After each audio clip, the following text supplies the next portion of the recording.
this is Brian's point of view. We're going to just jump straight into that. I eventually made it to the college, lugging myself into the room. My roommate was cool, and he introduced himself as Mikel Catala. I think I said that name wrong. I'm so sorry. I honestly just make it up. Miguel. I thought it was supposed to be Miguel. I don't know. Mikel. We're rolling with it. We talked a bit about, oh my god, we talked a bit about what high school was like for us. He admitted to me that his band had broken up, but he was going to continue to make music. He wanted to get popular somewhere. I didn't even really want to be here, but since I got the full ride scholarship, I decided to come. I'm first in my family. How about you? I'm not first. My dad dropped out and went to a trade school. My stepmom, she went to college too, just a little. She ended up not doing anything with the degree she earned, because that's what college is you earn a degree for nothing. Mikkel nods. It's cool to have someone so different but similar at the same time living here, you know? I nod. I like it. I'm excited. What was it like before you got here? I know it took me some time. I had a bit of a breakdown on my way here. Oh, I just got on a plane and found my way here. Funny, huh? I nod. He continues. You said you had a breakdown? Are you okay? No, Brian, you're about to trauma dump. Don't get on my keyboard. I'll fuck you instead, okay? Sorry. But everybody say hello. She's back. She's back in full swing. Oh, look at that face. I'm sorry, I have to hype myself up. Sometimes they say the cringiest things, but since it's a fan fiction, I let it slide. Yeah, I just used to really like this girl. I still do, but she got engaged before I left. She was dating some kid, but I guess the delusional part of me thought I could win her over. Clearly I didn't. Oh, you know what, Brian? You know what they say, Delulu is the Salulu, and it's not.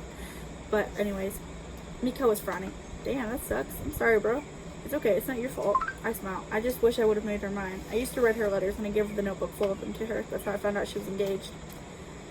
She can't be too worth getting hung up over, is she? Do you have a picture of her? I pull out my phone going to her Instagram. I couldn't find her account. How weird. Hold on. I go over to her Facebook and see I can't find her there either. What the fuck? Mikael raises his eyebrow as he watches me. I doubt it, but maybe I had a picture or two of her in my camera roll. I'd never taken a picture with her, not that I could remember. Hold on, let me go to her mom's page. I can't find her, so I don't know. I went over to her mom's Facebook. I know she didn't have an Instagram. I managed to find one taken at her graduation. This'll have to do. I turned my phone towards Mikael and his eyes widened. He whistled, shaking his head. Hot damn, she's hot as fuck, man. Why don't you try getting her to come to you again? Maybe it isn't too late. It is, I sighed. She's too far gone. I had my chance. I lost it. It's not fair for me to want her back. I let her go. Mikael shrugs. Girl, your eye is leaking. Right onto my face. Can you stop doing that? Look at me. Stop. I don't want your tears. Okay? I don't like the way they feel. That's really gross. It's really, really gross. Mikael shrugs. Ultimately, it's up to you, buddy. Do you feel better? Because I'm tired of you wiping your tears on my face. I'm going to bed though. Class starts tomorrow bright and early for me. I'll see you though. Mikael was asleep quickly and I lay in bed staring at the ceiling. College starts and it's nothing like what high school teachers said it would be. The professors were all really relaxed and laid back, and the students were interesting. It was nice meeting so many people who were different from me, and Mikael and I hung out a lot. A few months later, I figured I'd send Nicole a letter. What's the harm?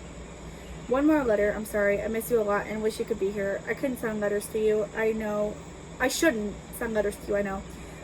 But my messages won't go through on anything. I hope you're doing okay. Could you try to write me back? I would love that, but if you can't, I understand. I'm dying. I hope you know you're doing fine and your journey to start a family is going well. I know I shouldn't, but I love you and I always will. Love, Brian. I love you too, but you ruined it by wiping your ears on my chin, or your tears on my chin. I wrapped it in an envelope and stamped, sending the letter and writing her current address. I hope she's still there, and I hope she gets the letter. Maybe she'll write back if I'm lucky. I sigh and take it to the mailbox. I can't wait until she gets it. Fingers crossed she actually writes back. I ended up with no response, and I sent another to her after I made it back home in Armadillo, buying my house and settling in.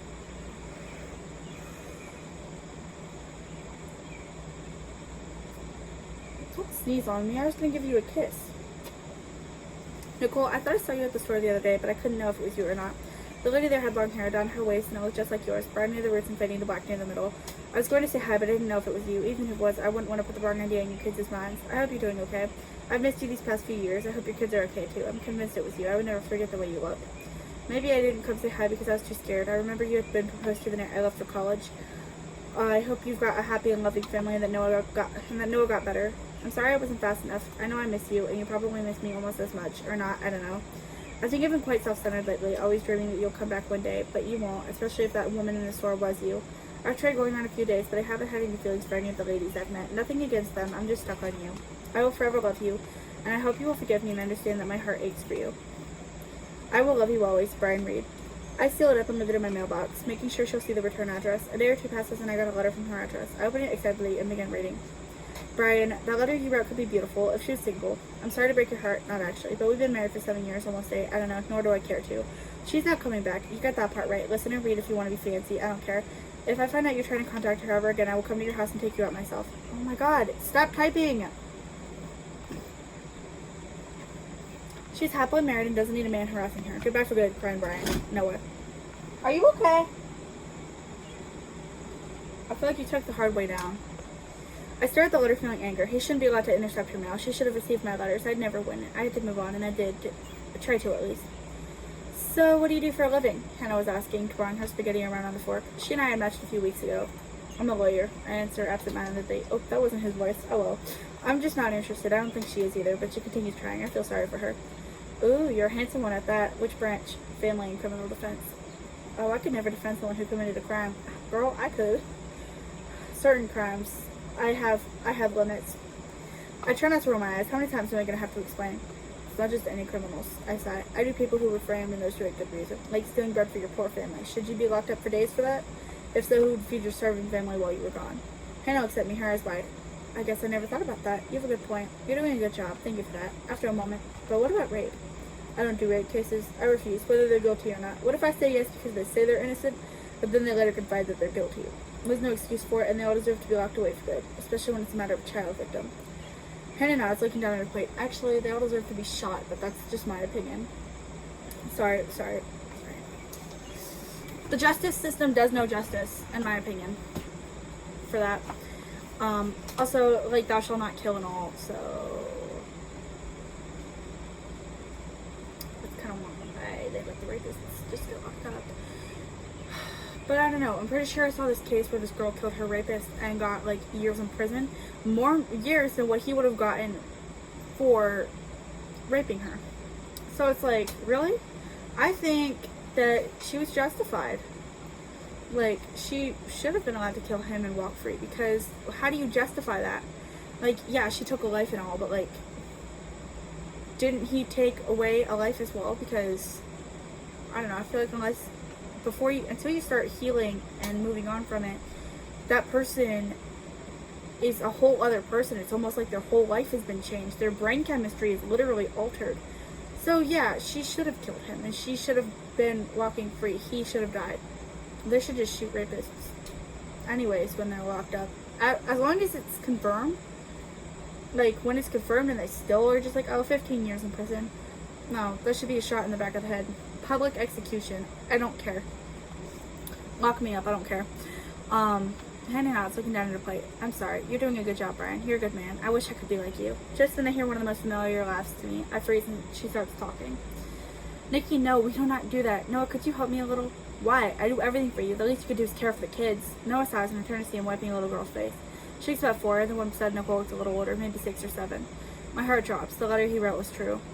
An ex? Hannah asks, placing a hand on my arm. I shake my head. Childhood friend. Well then, let's go say hi. Before I can stop her, she's making her way over to the table. I groan and put my head in my hands. What did I do? I better go too, or Hannah will think the friend is Noah. I slide off the bench and shove my hands into my dress pants, standing awkwardly behind Hannah as she smiles at Nicole. Hi, I'm Hannah. Bryan said he knew you guys? Nicole sees me. His stomach is bulging, but not in a fat way. She's pregnant. Another one with Noah. I have to fight for my throat to not close up as I speak. Nicole, Noah. I nod politely. Nicole smiles. Hey, Bryan, how have you been? I nod. Good, real good. Is it because you finally found someone? Noah asks, raising an eyebrow and eyeing Hannah. No, not really. I smiled at Hannah awkwardly. Truth is, we were going to be leaving soon. I saw Nicole when she asked about it and wanted to say hi. How did you see Nicole? Noah snaps, glaring at me. I get it, she's huge, but she's been sitting here the whole time. Are you stalking her? Well, guess what? Noah stands up and people turn to look at him. Honestly, I don't support people behaving like Noah does, but I would probably, if I was in a restaurant and I saw this happen, I would probably think it was kind of funny because, like, yeah. What a disruption. I'm still taller than him. He had grown a beard similar to mine. His was jet black, though, almost the color of his hair, while mine was dark brown, exactly like my hair. He glared up at me. I simply stared back. Guess what? Welcome back to Armadillo and shit, but leave my wife the fuck alone. What did I tell you in the last letter? Your dumbass included the address, and I've already driven by. I know where you live. Oh my god, what is he gonna do? I will come after you if you ever speak to my fucking wife again. Are we clear? Noah's face was red from yelling, and Nicole put a hand on his arm. Noah, babe, it's not worth it. Stop, please. Oh, so you want him? Fucking have him. Noah storms out in Nicole's sides, placing her hand on her stomach. I'm sorry, he's an asshole sometimes. He had a bad day, so he's taking it out on everyone. It was nice seeing you, Bryan, but I think we should go. Yeah, me too. Hannah and I pay for our food, lingering a bit longer before she goes outside to her car. I overheard Nicole's daughter, Nikki, ask, Mommy, who is that guy? An old friend, sweetheart. He's handsome. How come you married Daddy? He's not even nice. He hit me yesterday for taking a sucker out of the candy bowl in the living room. I thought I could have some. Of course you can, just not when Daddy's around, okay? I hear Nikki sigh and grumble. Okay. My heart breaks for those girls. Abuse from Noah? Not a surprise, but there's nothing I can do. She's happy, so I'll have to let her go. Is she happy, though? Is she happy, though? Noah, where are you? Please come up. You have the keys and money. I can't leave until you pay. Please? I don't have my wallet with me. You said this was a nice treat. The waiter's coming with the check. It can't be that much. Please, Noah, just come back. To the waiter, I'm sorry. I'll pay as soon as my husband gets back. He had a little burst of anger and left. She hangs up and says for her kids, Daddy should be here in about 3 minutes. He's in the car. But 5 minutes pass and there's still no sign of Noah. I walked over to her table and sat where Noah had been sitting. Nicole sat playing with Nikki's hair and she looked up at me in surprise. Hey, Bryan, what's up? Noah's not coming back. I reply, pulling out my wallet and flagging down their waiter. I know, she sighs. She picks through something on her plate, not even taking a bite out of anything. He has his days, I guess. I nod, my eyes drawing down her swollen belly. She had the cutest baby bump I'd ever seen, and I wanted so badly to hold her and tell her she didn't deserve that. She smiles at me. So, what brings you over here? The absence of Noah. I look in her eyes, the same beautiful shade of gray I've always loved. I take her home. Noah isn't there. Nicole smiles at me before I enter her house. I'd walked her to the door. Good night, Bryan. It was nice seeing you. Good night. I love you. She turned to me. I could tell it hurt her to say what came next. Same as it hurt me. Good night, Bryan. She went inside and my heart broke on the doorstep. Ugh, again! Again! All these opportunities. I went home and I'd have to pretend it didn't hurt and pretend it didn't bother me the way it did. I'd have to move on. Mom was right. She almost always was. No, just marry him already. Just break up with Noah. It hurts. It hurts. Bryan and Nicole were made to be together. That's it for him, though. Next is Noah's point of view. And already, spoilers, I'm already mad. I'm sorry.